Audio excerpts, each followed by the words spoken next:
સુરતના બાપુનગરમાં સામાન્ય બાબતે થયેલા ઝઘડામાં સમાધાન કરાવવા વચ્ચે પડેલા યુવકની હત્યા કરી નાખવામાં આવી હતી.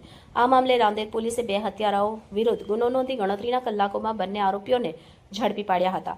સુરતના રાંદેરના બાપુનગર બોલડી વિસ્તારમાં કાકા ભત્રીજાના ઝઘડામાં વચ્ચે પડેલા યુવક અફઝલ સૈયદની ચપ્પુના ઘા મારી હત્યા કરવામાં આવી. આરોપીઓમાં ભત્રીજો રફીક શેખ અને અન્ય એક શખ્સ અમીર સૈયદને પોલીસે ગણતરીના કલાકોમાં ધરપકડ કરી છે.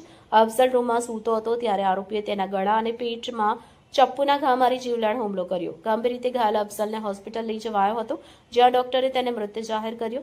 રાંદેર પોલીસે આગળની કાર્યવાહી શરૂ કરી.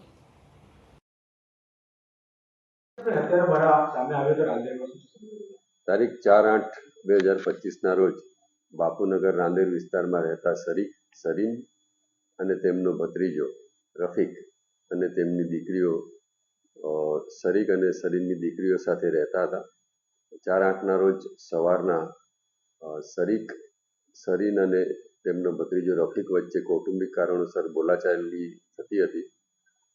જે દરમિયાન ઉગ્ર સ્વરૂપે બોલાચાલી થતી હોય અફઝલ નામના વ્યક્તિએ કે જે તેઓની પડોશમાં રહે છે અને કૌટુંબિક થાય છે, તેમણે રફીકને ઠપકો આપેલો, જેથી રફીક અને અફઝલ વચ્ચે આ બાબતે બોલાચાલી થયેલી, ગાળાગાળી થયેલી. જે અનુસંધાને અફઝલે રીસ રાખી એના દીકરા આમિરને આ બાબતે વાત કરેલી, જેથી આમિર ઉશ્કેરાઈ ગયેલો અને 4/8/25ના રોજ સાંજના 6:00 વાગ્યાના સુમારે અફઝલ અને આમિર આવેલા અને આમિરે રફીક જ્યાં સૂતો હતો ત્યાં ચપ્પુના ઘા મારી ઈજાઓ પહોંચાડેલી. તુરંત જ 108માં લઈ જઈ રફીકને સિવિલ હોસ્પિટલ લઈ ગયેલા, જ્યાં સારવાર દરમિયાન રફીકનું મરણ ગયેલ. જે બાબતે રાંદેર પોલીસ સ્ટેશનમાં હત્યાનો ગુનો દાખલ થયેલ છે અને આ કામે તપાસ દરમિયાન આરોપી અફઝલ અને આમિરને અટક કરવામાં આવેલ છે. આગળની તપાસ ચાલુમાં છે. કઈ વાત ઝઘડો થયો છે? વાતમાં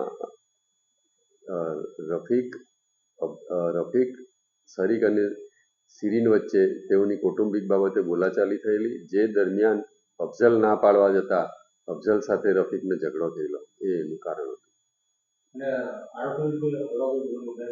આરોપીઓ વિરુદ્ધ અગાઉમાં મોબાઈલ ચોરીના અને મારામારીના ગુનાઓ દાખલ થયેલા છે.